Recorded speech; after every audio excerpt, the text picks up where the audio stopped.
1977, Susie and myself lived in Stafford, and we had two dogs, one a Lapsus alpha and the other a Dachshund.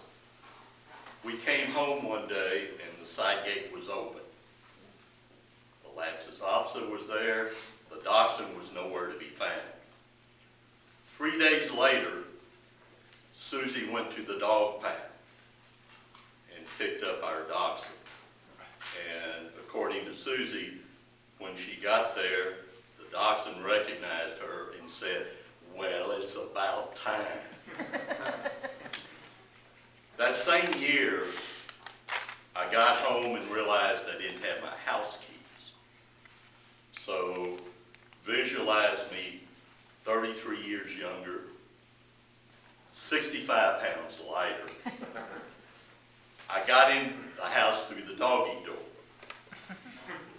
And unfortunately, our two dogs were in the garage. So by the time I got through the doggy door, I didn't have to wash my face for a week. Susie passed away in June of '91. The Lapsus Opsal passed away in September of '91, about 6:30 in the morning. I took her to Wharton to the dog clinic, where the Dachshund had passed away 7 years earlier to be buried. That noon, I was the judge of a division Toastmaster contest. It's been 19 years since I've had a pet. As you know, Cheyenne has gone back to China with her husband, and the two kids. They left the 26th, and they'll be back the 3rd of August. And while they're gone, I'm the adopted proud parent for 5 weeks of their Heinz 57 mutt, who's about the size of a small football. And getting prepared for the dog, I house-proofed my backyard, put bricks where there were low-lying areas, made sure that the utility shed was open, dry, so if it was raining out, the dog had a place to go.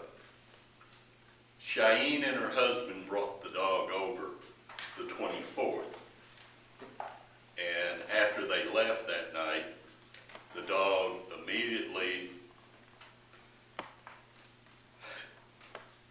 mapped out his spots. Needless to say, he was scolded and told no. And since they didn't bring any food containers, that Saturday I went to a pet store, bought 3 food containers, some milk bones, and a nice squeeze toy. So when I got home, I was so proud. Basically, I took this and threw it,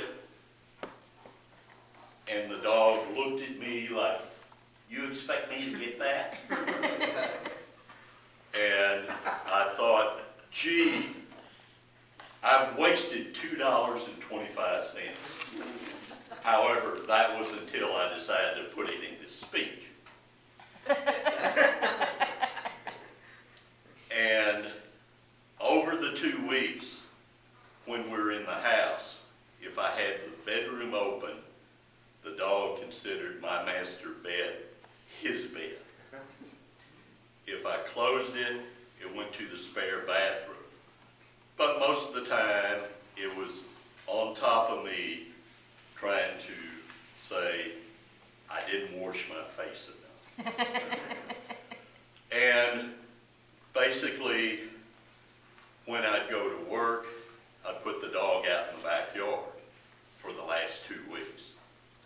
And the first couple days, case he didn't find a utility shed, I didn't want it running all the way through the house. But it learned, we adapted, and it finally, when I'd go to the door, would go outside, do his business, and then come in the morning and at night. Normally, I'd leave him out at 5 in the morning. He'd come in by 5:05 and lay until about 5 till 6, and then I would put him out. The leash they gave me to walk him was rather short. So on my first walk, he pulled me around the block.